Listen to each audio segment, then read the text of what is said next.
Hey guys.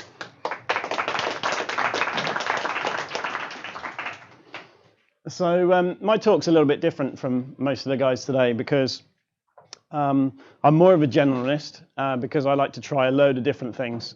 And one of the most asked questions for me since being on this journey is like, where the hell do I start?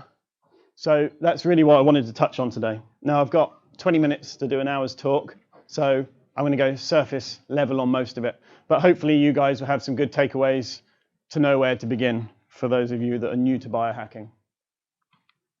So first of all, we've got to define what biohacking actually is. Art and science of biology, self-experimentation to take control of your health, basically. It's targeted and quantified. It's not just popping more supplements willy-nilly, and it's mimicking a natural environment in an unnatural world. Now, just to touch on Sim's talk from a minute ago, is everything he's talking about fasting and eating is based on evolutional science, I guess, where we didn't have food readily available to us all the time. So everything that I'll be talking about comes back to a natural environment in an unnatural world. It's also preventative healthcare. And it's figuring out why you have something going on and fixing it, opposed to just taking another drug or supplement for whatever reason. Most importantly, and thanks to Dave Asprey for this, it's making health fashionable. That's a key thing. It's more funky and fashionable to be healthy than it is to go out drinking and clubbing nowadays, which is absolutely why the tide is turning and it's becoming bigger and bigger. It's also important to define what biohacking isn't. True biohacking, anyway. It's not chip implants, even though I've got a glucose monitor reading my glucose all day, every day. It's not chip implants, and it's not editing genes to make your cat glow. And like the media is trying to make, I guess, belittle biohacking because it's just so powerful.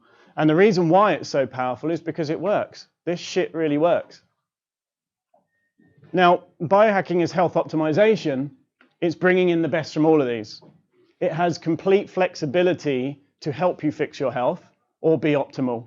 It's not in one mindset that you're restricted by a medical license.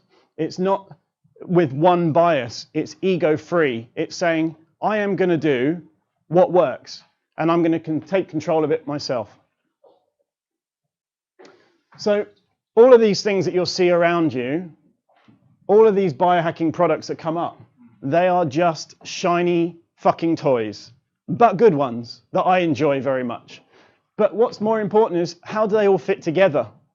Like, where do we start before taking 40 or 50 different supplements a day, or having UV, IV, or red light therapy? All of these things, they all help, they do.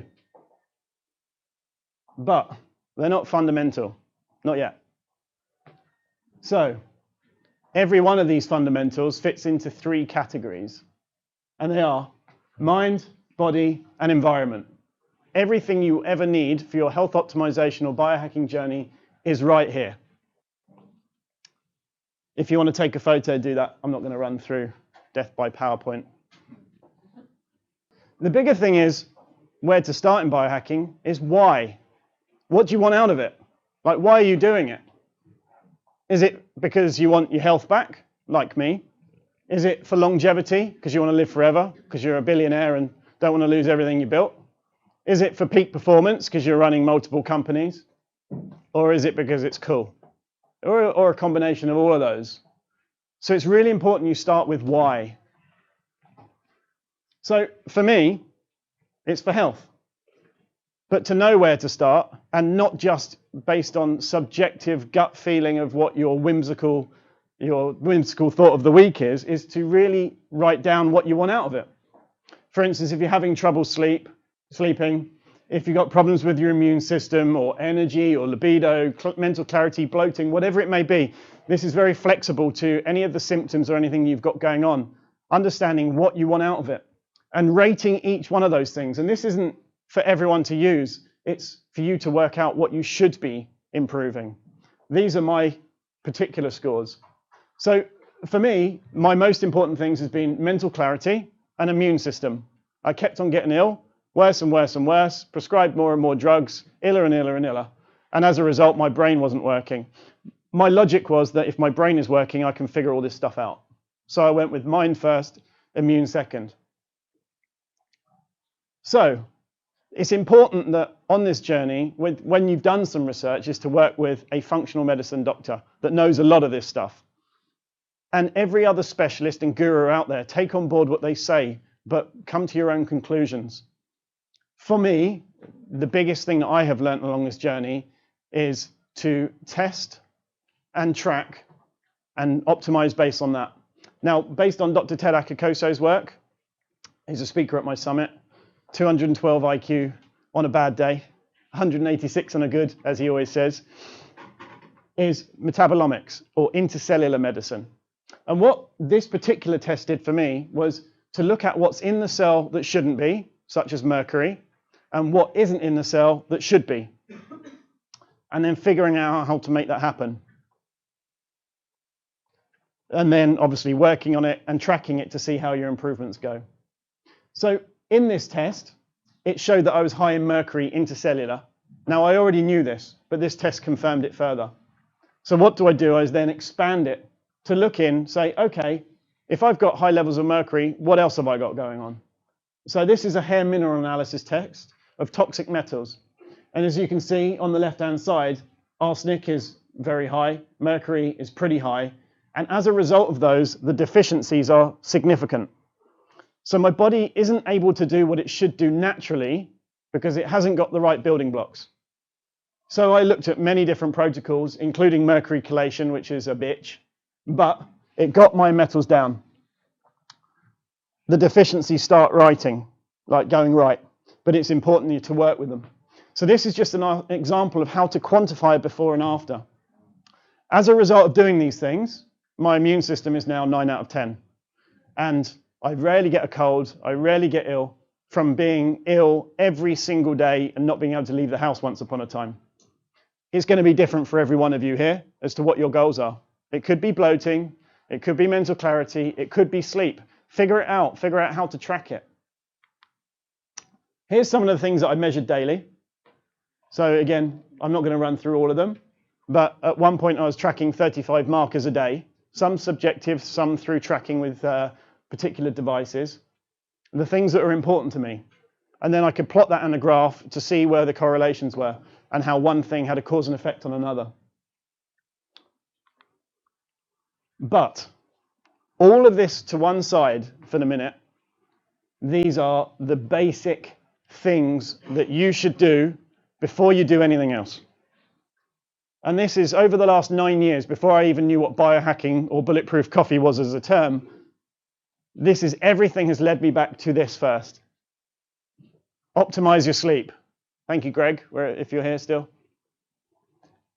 Optimize grounding.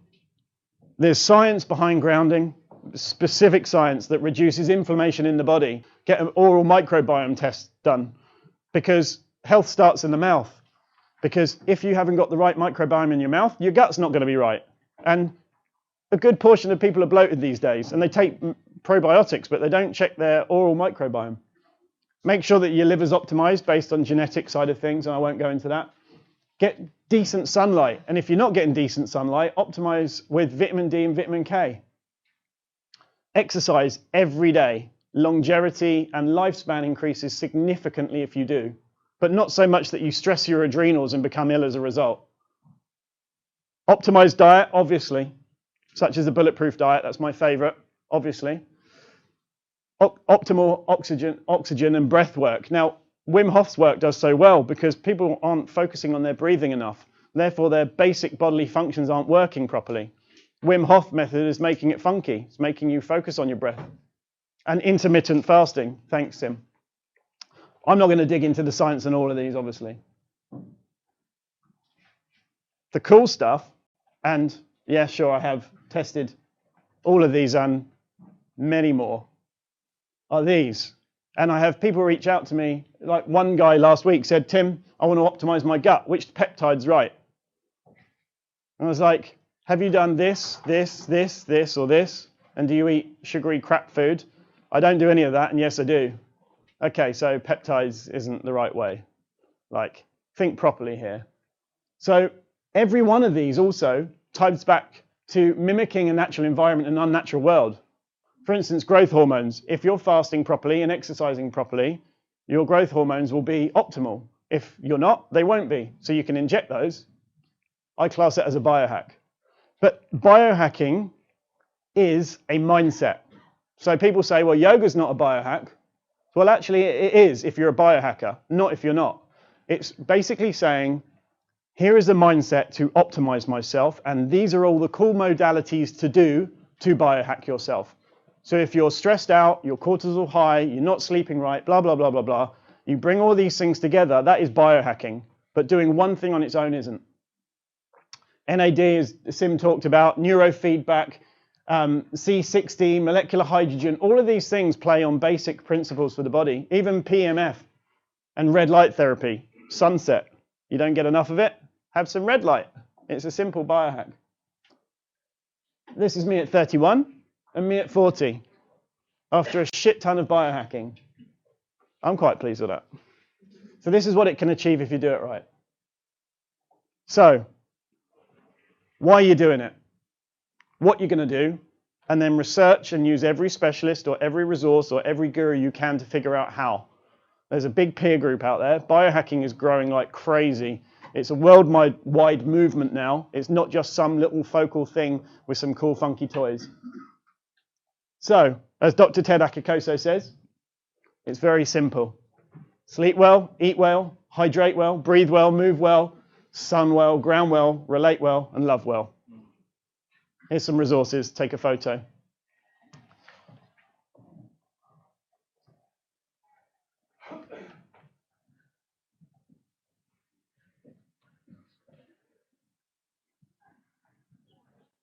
That's me.